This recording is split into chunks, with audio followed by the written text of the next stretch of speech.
시청자 여러분 안녕하십니까? 5월 26일 금요일 JCN 모닝뉴스입니다. 울산은 산업이 발달한 도시 특성상 산업재해 발생률이 타 지역보다 높습니다. 여기에 태풍 차바와 흰남노 등 자연재난에 대한 아픈 기억들도 있습니다. 어제 안전도시 울산을 위한 토론회가 열렸는데 산업재해와 자연재난에 선제적으로 대응해야 한다는 제언들이 나왔습니다. 김용환 기자가 보도합니다. 지난해 5월 10명의 사상자가 발생했던 S51 폭발 사고. 8월에는 SK 지오센트릭 폴리머 공장에서 폭발 사고가 발생해 7명이 크게 다쳤습니다. 국가산단과 일반산단 등 24개 산업단지를 보유한 울산은 항상 산재 위험에 노출돼 있습니다. 연간 20여 명의 근로자가 산업재해로 사망하고 있는 것으로 나타났습니다. 울산시의회가 개최한 안전도시 울산 대토론회에서 사망이나 중상으로 연결될 가능성이 높은 요인들을 집중적으로 분석해 사고를 예방할 수 있는 대책을 만들어야 한다는 주장이 나왔습니다. 그래서 사업장에서는 위험성 평가를 누구나 근로자들이 참여하는 하에서 위험성 평가를 실시해야 하겠습니다. 울산은 또 자연재난 가운데 태풍에 상당히 취약한 것으로 나타났습니다. 울산은 태풍 차바와 흰남노로 인해 큰 피해를 입었습니다. 최근 20년간 울산의 자연재난 피해액 2,690억 원 가운데 태풍이 2,227억 원으로 압도적인 비중을 차지했습니다. 사회적인 어떤 재난안전 인프라 시설을 적극적으로 투자를 해야 되고요. 또 재난 관련 정보를 국민과 적극적으로 공유를 함으로써 해서 도심 내 우수 저류 시설과 홍수 정보 지도 등이 대안으로 제시됐습니다. 전문가들은 산업재해와 자연재난 모두 피해를 최소화하고 예방할 수 있는 선제적인 대응의 필요성을 강조하고 있습니다. JCN 뉴스 김용환입니다. 지역별로 에너지 요금에 차등을 주는 분산에너지 활성화 특별법이 국회 본회의를 통과했습니다. 이 법안에는 지역별 전기요금제와 분산에너지 특화 지역 지정, 분산에너지 설치 의무화, 전력계통 영향평가 등의 내용이 담겨 있습니다. 법안 통과로 울산의 전기요금 부담이 경감되고 전력 다소비 업종인 반도체와 데이터센터 등의 기업 유치로 이어지면서 지역경제 활성화에 도움이 될 것으로 예상됩니다. 울산시는 지역별 전력 원가 등을 분석해 전기요금제의 당위성을 마련하는 연구 용역을 진행 중입니다. 울산시가 동구 대양암공원과 울주군 간절곶에 체류형 관광지로 육성될 수 있도록 리조트를 유치하겠다고 밝혔습니다. 울산시는 공진혁 시의원의 서면 질문에 대한 답변을 통해 동구청이 대양암공원과 관련해 관광지 기본 구상을 수립하는 용역을 진행 중에 있다며 향후 관광지로 지정될 경우 세계적 리조트를 유치할 계획이라고 밝혔습니다. 울산시는 또 간절곶과 진화해수욕장 일원에 레저시설과 휴양형 리조트 등을 조성하는 서생해양관광단지 지정 용역을 위한 사업비 15억 원을 올해 확보했다며 울산의 해양관광자원이 체류형 관광지로 육성될 수 있도록 노력하겠다고 덧붙였습니다. 울주군의 한 빌라 세입자들을 상대로 전세 사기를 벌인 빌라 주인이 구속됐습니다. 울주경찰서는 사기 혐의로 빌라 주인 60대 A씨를 지난주 구속했다고 밝혔습니다. A씨는 금융권으로부터 받은 대출 40여억 원을 갚지 못한 상태에서 신탁 등기된 빌라 14세대를 몰래 전세를 놓는 등 사기를 벌인 혐의를 받고 있습니다. 이 같은 범행은 A씨에게 대출을 해준 금융기관에 세입자들에게 퇴거 명령을 내리면서 드러났으며 A씨로부터 전세금을 돌려받지 못하는 세입자는 12세대, 피해액은 6억 5천만 원에 달하는 것으로 전해졌습니다. 한편 구속된 A씨는 국민의힘 언양읍 당협회장을 지낸 인물로 지난해 지방선거 울주군 기초의원 예비후보로 등록하기도 했습니다. 한국수자원공사 울산권지사가 어제 삼동면 발전협의회 주민들이 참석한 가운데 대암댐 주민피해 보상에 관한 설명회를 가졌습니다. 설명회에서 주민들은 대암댐 도수터널 주변에는 물 비린내가 나고 낙동강물과 대암댐의 수온 차이로 인해 물 안개가 자주 끼는 등 53년간 피해를 보고 있다며 피해 보상 대책을 호소했습니다. 이에 대해 한국수자원공사는 관련 법규에 따라 현재로서는 주민 피해 보상이 진행될 수는 없지만 대암댐 주변 악취에 대해서는 수질 개선을 위해 냄새 저감 시설을 설치하는 등 다양한 방안을 검토하고 있다고 밝혔습니다.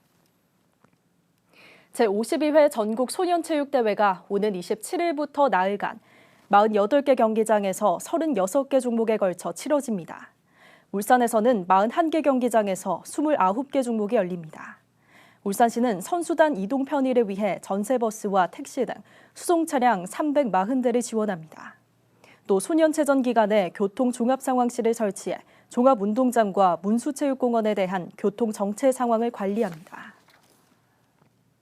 드라마 촬영으로 인한 울산대교 통제 기간이 기존 나흘에서 이틀로 축소됐습니다. 울산시는 주말 근로자와 나들이객들의 불편을 최소화하기 위해 제작사 측과 협의한 결과 26일과 27일 이틀간 밤 10시부터 다음 날 오전 5시 30분까지만 울산대교를 통제하기로 했다고 밝혔습니다. 해당 시간에는 울산대교 양방향 전체가 통제되며 연포산 터널 구간은 정상적으로 통행이 가능합니다. 제15회 울산대공원 장미축제가 지난 24일 개막식을 시작으로 28일까지 울산대공원 장미원에서 열립니다. 올해 장미축제는 러브스토리 인 울산을 주제로 5만 6천여 제곱미터 규모의 장미원에서 265종 300만 송이의 장미와 함께 다양한 볼거리와 즐길거리가 마련됩니다. 2006년 시작된 장미축제는 지난해까지 447만여 명이 방문한 울산의 대표 꽃축제입니다. 지난 4월부터 6월 16일까지 실시되는 대한민국 안전대전환과 관련해 울산의 점검률은 35.7%로 순조롭게 진행 중인 것으로 나타났습니다. 당초 울산의 점검 대상 시설은 556곳이었지만 지난 4월 경기도에서 발생한 정자교 붕괴 사고로 인해 588곳으로 늘었습니다. 울산은 210곳의 시설 점검이 완료됐으며 37곳은 보수 보강이 필요한 것으로 나타났습니다. 울산시는 예산을 확보해 신속한 보완 작업에 나설 방침입니다. 얼마 전 만취 상태에서 운전을 하다 출근하던 20대 어린이집 교사를 치어 사망하게 한 남성의 첫 재판이 열렸습니다.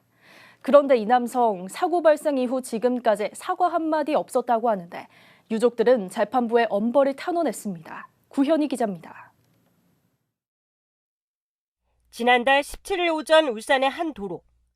횡단보도 신호등이 초록색으로 바뀌고 한 여성이 건너려는 찰나 승용차 한 대가 여성을 들이받습니다.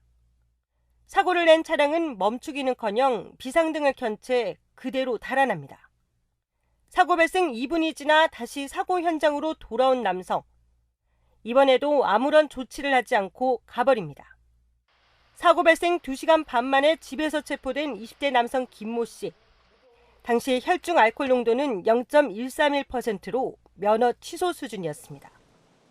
머리를 심하게 다친 여성은 병원으로 옮겨져 수술을 받았지만 의식이 없는 상태를 이어오다 사고 발생 24일 만에 결국 숨졌습니다. 도주치사와 음주운전 혐의로 구속 기소된 김 씨. 하지만 지금까지 사과 한마디 없었습니다. 사고 이후에 사과 한 번조차 하지 않았습니다. 연락도 안 오고요. 사고 발생 38일 만에 열린 재판. 피해자 유족들은 재판부에 엄벌을 탄원했습니다. 이로 인한 아픔은 진짜 너무 힘들고 하루하루가 지옥 같습니다. 가해자에 대한 엄중 처벌이 이루어져야 저희와 같은 아픔이 안 생길 거라고 생각합니다. 한편 사고 차량이 보험을 들지 않아 6천만 원이 넘는 치료비까지 떠안은 유족들은 아직까지 아무런 지원을 받지 못하고 있습니다. JCN 뉴스 구현입니다. 울산 소방본부가 부처님 오신 날을 맞아 26일부터 30일까지 화재 특별경계 근무에 돌입합니다. 이 기간 소방공무원 1,390명과 장비 289대, 의용소방대원 1,668명의 출동 대기 상태로 동원됩니다. 소방본부는 부처님 오신 날 당일 성남사를 비롯한 주요 사찰 15곳에 소방력을 전진 배치할 계획입니다. 남부소방서는 어제 남구 야운본로 일원에서 긴급 출동 시 통행방해 차량에 대한 강제 처분 훈련을 실시했습니다. 훈련은 통행장애 차량에 대한 강제 돌파와 강제 견인, 소화전 사용을 위한 차량 손괴 등으로 진행됐습니다. 긴급 출동 중 주정차 차량으로 통행장애가 발생할 경우 소방대는 소방기본법에 따라 차량을 강제 처분할 수 있으며 불법 주정차된 차량일 경우 강제 처분에 대한 배상을 받을 수 없습니다. 전국에서 모두 4건의 강제 처분이 현재까지 진행됐으며 소방당국은 긴급 상황 시 차량 강제 처분 등의 대응을 강화할 방침입니다. 박천동 북구청장과 북구국제교류협력단이 어제 인도네시아 자카르타에서 열리고 있는 국제 모티브 산업박람회를 끝으로 5박 7일의 해외 산업 시찰 일정을 마무리했다고 밝혔습니다. 인도네시아 국제 오토모티브 산업박람회는 자동차 산업 국제 무역 전시회로 자동차 부품, 액세서리, 전지장치 등을 소개하는 자리입니다. 협력단은 지난해 3월 준공된 현대자동차 인도네시아 공장을 방문하고 자동차 부품 기업인 현대트랜스 인도네시아 법인을 방문해 차량 생산과 파워트레인과 시트 제작 과정 등을 견학했습니다. 또 현대차가 전기차 분야의 사업을 주력하고 있는 만큼 전기자동차 핵심 부품인 2차 전지 관련 부품사 전시장을 둘러봤다고 전했습니다. 중구보건소가 울산 최초로 지역 내 편의점 3곳에 자동심장 충격기를 시범 설치했습니다. 신규 설치 장소는 GS25 태화강 정원점과 GS25 울산 반구 캐슬점, GS25 울산 반구 동천점입니다. 중구청은 올해 말까지 다중이용시설 3곳을 추가 선정해 자동심장 충격기를 설치하고 추후 운영 현황을 살펴본 뒤 설치 장소를 늘려나갈 계획입니다. 한편 현재 중구에는 의무 설치 기관을 포함해 모두 97곳에 자동심장 충격기 129대가 설치돼 있습니다. 남구청이 개운포 자수영성을 국가지정 문화재 사적으로 승격을 추진합니다. 남구청은 어제 학술 심포지엄을 열고 전문가와 함께 개운포 자수영성의 사적 승격을 위한 보존과 정비 방안을 모색하고 지역 콘텐츠로의 활용 방안에 대한 의견을 나눴습니다. 개운포 자수영성은 남구 성암동에 위치한 조선전기 경상도 지역 수군성으로 지난 2002년부터 발굴 조사와 학술 연구가 진행되고 있습니다. 울산의 베이비부머 유출 방지를 위해 특화형 전원주택단지 조성이 필요하다는 제언이 나왔습니다. 울산발전연구원 정현욱 박사는 울산은 해양과 산악자원, 도심 인근의 개발 제한 구역 등 울산에 특화된 전원형 주택단지 개발이 가능한 곳이 많다며 이를 적극 활용해야 한다고 주장했습니다. 정 박사는 또 세종시의 경우 소규모 난개발을 방지하기 위해 개발 행위에 대한 허가를 받도록 하는 가이드라인을 마련했다며 울산도 난개발 방지와 개발 수요의 계획적 수용을 위한 가이드라인을 마련할 필요가 있다고 강조했습니다.